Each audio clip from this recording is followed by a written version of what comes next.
I want to ask you one last question, a personal question. You talk a little bit about your marriage and about Bill, and I hesitate to do this, but you have had, for better or worse, probably one of the most public marriages in in the world. Everybody knows. Well, they think they know. They think they know, and that's what I want to ask you. Yeah. You talk about the dark periods in your. Do you feel as though you are now in a place where do you forget the dark periods? Do they stay with you? How do you and your husband seem to have, and you have survived while so many of your detractors are now thrice divorced. Right? Of course, I know. Well, I think for me, and as I've said this for many years, nobody really knows what happens in a marriage except the two people in it. And every marriage I'm aware of has ups and downs, not public, hopefully, for everyone else. And you have to make the decisions that are right for you. And I would never tell anybody else, stay in a marriage, leave a marriage, whatever the easy answer is. And, for me and for us, I think it's fair to say we are so grateful that at this stage of our life,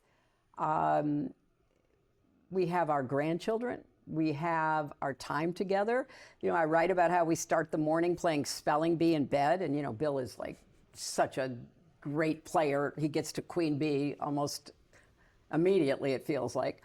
We just have a good time. We have a good time sharing this life that we've lived together for now nearly 50 years of marriage. That's what is right for us. And that's really my message. I write in the book how during one of the darkest periods, during the impeachment, I had to almost have a binary view of the world that I was living in, my reality. On the one hand, I was deeply hurt, deeply confused, really upset, angry. And on the other hand, I knew that this was a political ploy to try to drive, Bill out of office. And I thought he'd been a really good president. And I resented that as an American citizen, that these hypocrites who, had all kinds of their own stories about, marriage and everything else, were going after him because of a very unfortunate, incident in his life.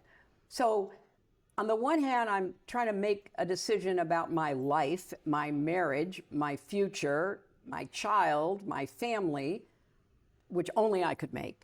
On the other hand, I saw the hypocrisy and cruelty of what those Republican, members of Congress were doing. And that is a reality that people on the outside could never have understood.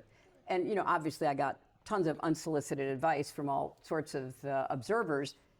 But my friends, and I have a whole chapter in there about how incredibly grateful I am to my friends, friends of a lifetime, friends, that have stood with me, have supported me, who during that dark period showed up at the White House to be with me. And I had a different kind of set of challenges. I mean, it's always hard if there's a problem in your marriage, you feel like it's your entire world, but in my case, it was the world. So I had to go through it at my own pace, on my own terms, according to my own values, and I'm very grateful that we are where we are. And I'm very grateful to you for coming on the show. This has been a pleasure and honor. Thank you, Fareed. Always good to see you.